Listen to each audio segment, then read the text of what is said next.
ऊपर कार्रवाई की गई थी। इनका गुनाह ये था कि ये लोगों ने 11 बजे की जगह 11:15 बजे तक दुकान चलाई, 11:30 बजे तक दुकान चलाई। इनकी दुकानों को सील कर दिया गया था। एक अंदाजे के हिसाब से 150 के करीब दुकानें है, ऐसा बताते हैं कि 56 तो ये दुकानों को सील किया गया था। 8 तारीख से 8 मई से ये दुकानें सील है, आज 1 जून है। यानी कि इतना बड़ा ऐसा कौन सा गुनाह किए थे कि मतलब उनको इस तरह कटघरे में खड़े किया जा रहा है और एक जैसा घिनौना कोई अपराध करते हैं, चाहे वो बलात्कार हो, हत्या हो या नशे का कोई कारोबार कर रहे हैं, उस तरह से उनके साथ ट्रीटमेंट की जा रही है। हमने खुद ने जाकर कलेक्टर साहब से विनती की थी कि साहब इनको जो भी छोटी मोटी फ़ाइन है वो फ़ाइन ले लीजिएगा, ठीक है। इनसे अगर कोई गलती हुई है तो वो उनकी मजबूरी थी कि उनका पेट भरने के लिए, उनके पास काम करने वाले कर्मचारियों का पेट भरने के लिए उन्होंने ये किया है।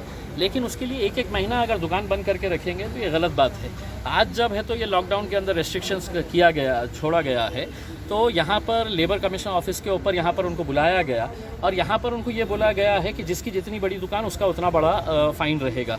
और जो बताया गया है कि 200 रुपये पर स्क्वायर फीट के हिसाब से है तो ये फ़ाइन है तो लगाई जाएगी। यानी कि किसी दुकान को 50,000 हो सकती है, किसी को 70,000 हो सकती है, तो किसी को 1 लाख रुपये भी फ़ाइन हो सकती है। मेरा एक सवाल है कि अगर वो दुकान उसने किया है, ठीक है, आप उसके ऊपर फ़ाइन करिएगा, उसको इतने दिन आपने सील करके रखे हैं। इस पीरियड के दौरान ये जो ऑफिस है ये लेबर का ऑफिस है और यहाँ पर इनकी जिम्मेदारी ये है कि जो मजदूर है, जो कर्मचारी है, जो काम करने वाला है, उसके हित को जपना, उसके हित को महफूज रखना, ये इनकी जिम्मेदारी है।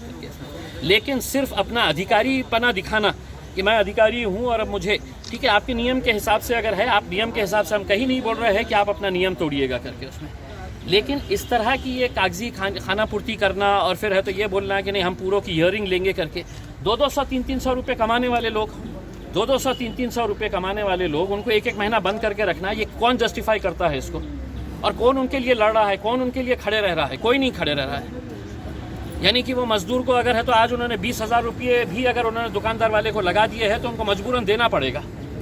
मेरा एक सवाल है, ये इतने बंद पीरियड के दौरान क्या मुख्यमंत्री उद्धव ठाकरे साहब ने इनको कुछ पैसा दिए हैं?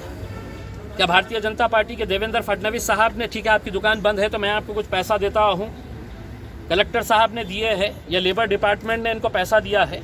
पैसा तो इन लोगों ने उल्टा इन लोगों को देना चाहिए कि तुम इतने दिन बंद थे, हम तुम्हारे को पैसा दे रहे हैं, लेकिन उल्टा उनके जेब से खींच कर निकालना मेरे हिसाब से ये एक दड़पशाही है, ये एक डिक्टेटरशिप के जैसा है, हुक्मशाही है। और मैं औरंगाबाद के तमाम व्यापारियों से ये विनती करता हूँ, ठीक है, आज ये इतने सारे दुकानदार यहाँ पर आ रहे हैं, ये अपनी लड़ाई लड़ रहे हैं, लेकिन अगर आप आज इनके लिए नहीं खड़े रहेंगे और कल तुम्हारे ऊपर आफत आएगी तो तुम्हारे लिए भी कोई नहीं खड़े रहने वाला है। पूरा शहर उस वक्त खामोश रहेगा। आज ये मत समझिएगा कि मेरे पड़ोस वाले की दुकान है, मेरा क्या लेना देना है, मैं तो अपना कारोबार करूँगा। कल तुम्हारे ऊपर भी आफत आ सकती है। अगर पूरा व्यापारी वर्ग एक साथ मिलकर एक ताकत बनकर अगर नहीं खड़े रहा तो हो सकता है कि आज इनको छोड़ दिया जाएगा, कल आपको पकड़ा जाएगा। इसीलिए हमने आज के दिन यहाँ पर आकर लेबर ऑफिस में बैठे, हमने कलेक्टर साहब से बात की और हमने उनसे कहा कि आप फ़ाइन लगाइए, लेकिन एक रियलिस्टिक फ़ाइन लगाइए जो आदमी आज के पीरियड के अंदर दे सकता है करके। अगर किसी की बड़ी दुकान है और उसके पास 10 लोग काम करने वाले हैं तो उसका पेट वही दुकानदार भर रहा था, कोई सरकार की तरफ से उनको मदद नहीं आई थी कि हम दिए हैं पैसा, तुमने क्यों दुकान खोले है करके, किसी के पास से नहीं आया था। अब दुकानें खुल गई है तो अब कल से तो लाइट का बिल शुरू हो जाएगा, महानगर पालिका अपना टैक्स देना मांगना शुरू कर डालेगा आपसे, जीएसटी चालू हो जाएगा, ये सब चालू हो जाएंगे। और ये इसलिए चालू हो रहा है कि व्यापारी वर्ग जो है वो सिर्फ अपने बारे में सोच रहा है। अगर व्यापारी वर्ग एक ताकत बनकर खड़े रहा, आज सिर्फ इनकी लड़ाई, ये सिर्फ क्यों लड़ रहे हैं, पूरा व्यापारी वर्ग आज अपने इतने दिन बंद थे, आज दोबारा से बंद मनाइए और इनको ताकत देने के लिए यहाँ पर आइए। वरना कल के दिन अगर ये रहेगा कि अगर तुम्हारे ऊपर आफत आएगी तो कोई नहीं खड़े रहेगा तुम्हारे लिए। देखिए, मैं राजनीति इसके ताल्लुक से कुछ नहीं, मुझे राजनीति से कोई ये नहीं है, कोई भी रहने, कोई भी पार्टी का रहने दीजिएगा। व्यापारी की कोई जात नहीं होती है, कोई धर्म नहीं होता है और कोई राजनीतिक पार्टी नहीं होती है। उसको नुकसान हो रहा है, वो अपनी लड़ाई खुद लड़ रहा है। लेकिन एक सवाल मेरा ये है प्रशासन से और सरकार से, उद्धव ठाकरे गरीब आदमी को जो 300 रुपये कमाने वाला है, उसके लिए आप सारे कायदे कानून नियम अगर रख रहे हैं तो एक धन्ना सेठ मिलन मिठाई भंडार वाला जिसकी दुकान 2 बजे बंद की जाती है, 5 बजे दुकान वो खोल दी जाती है, तो आखिर किसके बोलने के ऊपर खोली जाती है? फिर दूसरे दिन जब हम उसका विरोध करते हैं तो फिर बंद कर दी जाती है।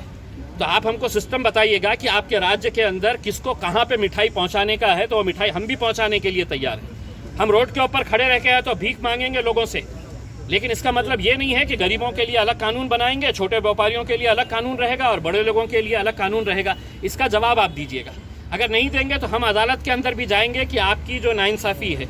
यहाँ पर लोग एक उम्मीद से आते हैं कि सरकार प्रशासन हमारे हित में खड़े रहेगा, लेकिन अगर इसी तरह की अगर दादागिरी चलती रही तो आप अपने हिसाब से चलिए, हम हमारे हिसाब से चलेंगे।